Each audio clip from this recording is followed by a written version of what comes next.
میری آپ سے گزارش ہے کہ چند منٹوں کے لیے خاموشی اختیار کریں۔ آپ کے ایسا کرنے سے میری چھوٹی سی حاضری بابا جی سرکار کی بارگاہ میں قبول ہو جانے میں مدد ملے۔ حضرات، میرا اس آستانے سے نسبت کا سلسلہ پونی صدی سے بھی زیادہ عرصے پہ محیط ہے۔ ہوش سنبھالا تو اپنے والدین کے ساتھ اس آستانے سے وابستہ پایا۔ حضرت پیر میاں احمد علی رحمت اللہ علیہ میاں رضا صاحب کے پردادا کا دور دیکھا۔ گو میں چھوٹا سا تھا، لیکن ان کا پیار اور محبت اب تک نہ بھول پایا۔ کبھی کسی اجنبی نے پوچھا، بابا جی یہ بچے کون ہیں؟ آپ نے فرمایا یہ میرے نواسے ہیں۔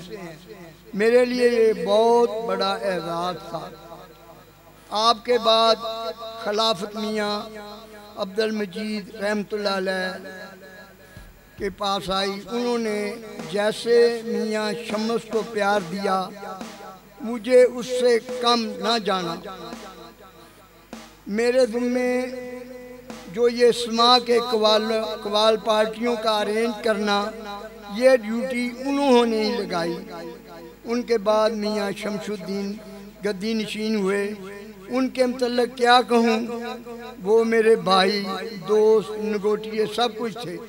مجھ سے ان معاملات پہ بھی ڈسکس کر لیتے تھے جو شاید اپنی اولاد اور عزیز و اقارب سے بھی نہ کر پاتے۔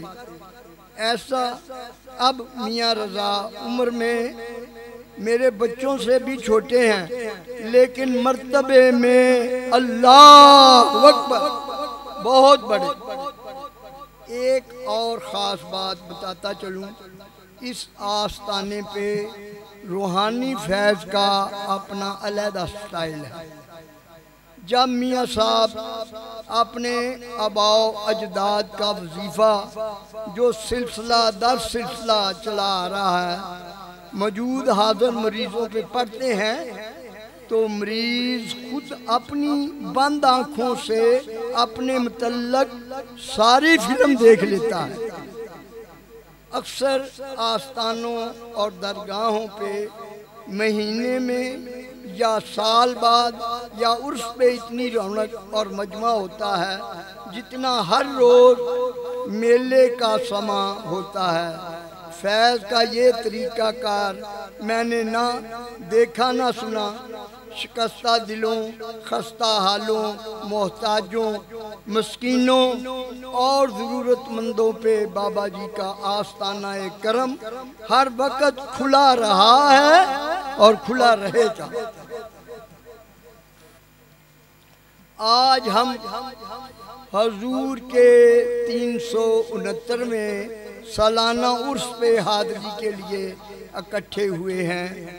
ہماری خوش قسمتی ہے کہ ہم کسی دنیاوی حاکم کے دربار میں نہیں، بلکہ اعلیٰ حضرت صاحب طریقت، گنجینہ معرفت، کامل شریعت، منبع فیض گنجور، حضور پر نور حضرت شاہ گدا ابو تراب المعروف حضرت شاہ گدا رحمت اللہ علیہ کی بارگاہ میں آئے ہیں، جن کا نام نامی اسم گرامی شاہ گدا ہے۔ یعنی شاہ ہمارے ہیں اور گدا مصطفیٰ کے۔ مدینے کے گدا دیکھے زمانے کے امام مقصد، مدینے کے گدا دیکھے زمانے کے امام مقصد، بدل دیتے ہیں تقدیر محمد کے غلام مقصد۔ آپ شہنشاہ ہمایوں کے دور میں شیراز سے گجرات کاٹھیا وار تشریف لے گئے اور حضرت خواجہ وجیہ الدین گجراتی گوالیاری کی خدمت اقصد میں حاضر ہو کر بیعت کی۔ آپ کے مرشد کامل کا سلسلہ سید عبدالقادر جیلانی رضی اللہ تعالیٰ عنہ سے جا ملتا ہے، اس لیے قادری کہتے ہیں۔ آپ کا اپنا نسب نامہ امام عالی مقام حضرت امام حسین علیہ السلام سے ملتا ہے، اس لیے حسینی کہتے ہیں۔ چونکہ آپ شیراز کے رہنے والے تھے اس لیے شیرازی کہتے ہیں۔ آپ ایک عرصہ مرشد کامل کی خدمت میں رہے اور ان کی نظر عنایت سے سرفراز ہو کر لاہور تشریف لائے۔ یہاں رشد و ہدایت کا سلسلہ جاری کیا جو اب تک جاری ہے۔ دنیاوی حاکم جب اقتدار سے ہٹتے ہیں تو ان کا نام ہمیشہ ہمیشہ کے لیے ختم ہو جاتا ہے، لیکن رسول عربی کے یہ سچے اور پکے غلام ہمیشہ ہمیشہ زندہ رہتے ہیں، بلکہ ان کے پردہ کرنے کے بعد لوگ ان کے مزارات پر غلامانہ انداز میں مجنونانہ انداز میں حاضری کے لیے آتے ہیں۔ مرنے والے مرتے ہیں لیکن فنا ہوتے نہیں، مرنے والے مرتے ہیں لیکن فنا ہوتے نہیں، یہ حقیقت میں کبھی ہم سے جدا ہوتے نہیں۔ زندہ مثال موجود ہے کہ 369 سالوں میں بارشیں ہوئیں، آندھییں آئیں، زلزلے آئے، طوفان برپا ہوئے، لیکن کھلے آسمان کے نیچے مزار جوں کا توں موجود۔ منکرین اولیاء کرام کے لیے پیغام ہدایت ہے۔ اسی غلام تنا دے باہو قبر جنا دی جیوے ہو۔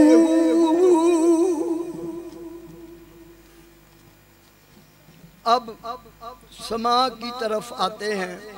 سما حضور خواجہ غریب نواز معین الدین چشتی اجمیری رحمت اللہ علیہ کی سنت ہے۔ آپ نے سما سے تبلیغ اسلام کا وہ کام لیا جو کہ بڑے بڑے علماء اور مبلغ بھی نہ کر پاتے۔ حضرت نظام الدین اولیاء محبوب الہی کا فرمان ہے، جیسے عملوں کا دار و مدار نیتوں پہ ہوتا ہے، بعین ہی سما کا بھی یہی معاملہ ہے۔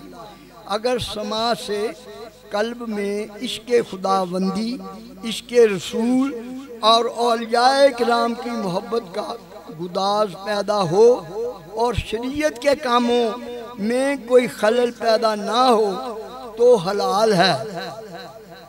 اس کے برعکس اگر لذت نفس کا حصول ہے تو حرام۔ خواجہ صاحب کی سنت ادا کرنے کے لیے شباز حسین، فیاض حسین قوال تیار بیٹھے ہیں۔ پہلے تو میں ان کا تہہ دل سے مشکور ہوں کہ اس مادی دور میں انہوں نے میری ایک ٹیلی فون کال پہ مجھے عزت بخشی۔ ان کا نسبتی واسطہ ہے، یہ عالی سرکار کی پارٹی کے نام سے جانے پہچانے جاتے ہیں، اپنے نام کے ساتھ بدو ملی شریف لکھتے ہیں۔ تجھ سے ہے در، در سے ہے سگ، سگ سے ہے نسبت مجھ کو۔ آخر میں بتاتا چلوں، اس آستانے پہ تقریباً ہر بڑے قوال نے حاضری دی، ایون کے قوالوں کے وزیر اعظم جب پہلی مرتبہ مبارک علی نصرت فتح علی خان کے ٹائٹل سے حاضری دی، تب دربار شریف کے باہر بہت بڑا پنڈال سجایا گیا، سٹیج بنائی گئی۔ دوسری دفعہ نصرت فتح علی مجاہد مبارک علی کے نام سے حاضری کی۔ مجھے کہا کہ باؤ جی میں سرکار کے قدموں میں حاضری کروں گا، باہر پنڈال لگانے کی کوئی ضرورت نہیں۔ آخری مرتبہ جب حاضری کے لیے آئے، اس وقت ساری دنیا میں نصرت ہو رہی تھی، تب بھی قدموں میں حاضری کی۔ پنڈال بہت بڑا ہونا ضروری نہیں ہے، قبولیت ضروری ہے۔ انہی ہستیوں کی وجہ سے اللہ تعالیٰ نے انہیں اتنا عروج بخشا کہ اب بھی نصرت ہی کو گایا جا رہا ہے۔ بات جو میری بنی ہے سب یہ تیری بات ہے، ورنہ اس منگتے کی کیا حقیقت اور کیا اوقات ہے۔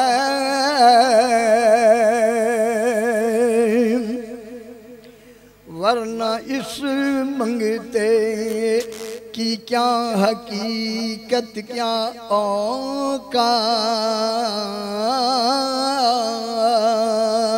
ہے۔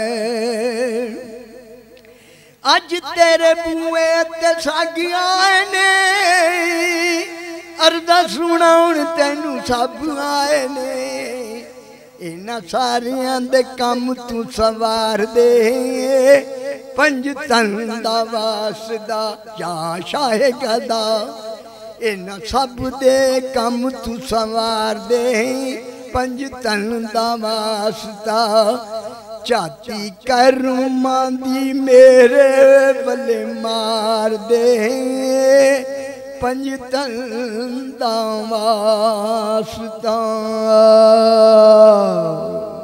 بہت بہت شکریہ جناب۔